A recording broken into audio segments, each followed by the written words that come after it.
தொடர்ச்சியாக திமுகவிற்கு எதிராக பேசி வந்த ஆதவ் அர்ஜுனாவை வேறு வழியில்லாமல் விசிகவிலிருந்து 6 மாத காலத்திற்கு இடைநீக்கம் செய்து திருமா அவர்கள் அறிவித்திருந்த நிலையில் தற்போது கட்சியை விட்டு முழுவதும் விலகுவதாக ஆதவ் அர்ஜுனா தெரிவித்திருக்கிறார்.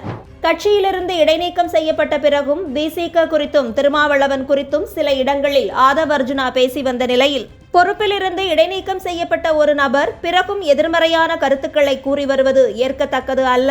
இப்படிப்பட்ட நடவடிக்கைகள் ஆதவ் அர்ஜுனாவிற்கு மறைமுக செயல் திட்டம் இருப்பதாக சந்தேகம் கொள்ள வைக்கிறது என்று திருமாவளவன் புது விளக்கம் அளித்திருந்தார். திருமாவளவனின் இந்த விளக்கம் வெளியிடப்பட்ட சில மணி நேரங்களிலேயே ஆதவ் அர்ஜுனா கட்சியிலிருந்து விலகுவதாக கூறியிருக்கிறார்.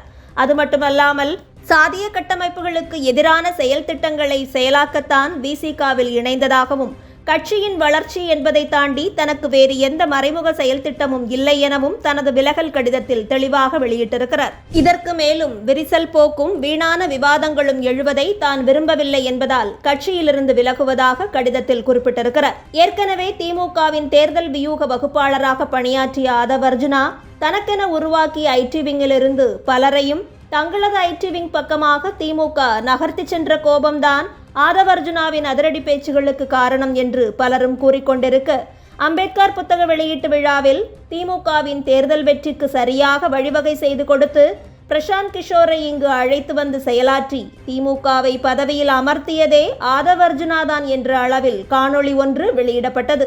விஜய் கலந்து கொண்ட விழாவில் சரியாக வியூகம் வகுத்து தனது கருத்துக்களை நிலைநாட்டி மொத்த ஊடக செய்திகளையும் கடந்த 2 வாரங்களாக தன்னை குறித்து பேச வைத்திருக்கும் ஆதவ் அர்ஜுனா சிறந்த வியூக வகுப்பாளரா இல்லையா என்பது தற்போதைய சர்ச்சையாக இருக்கிறது.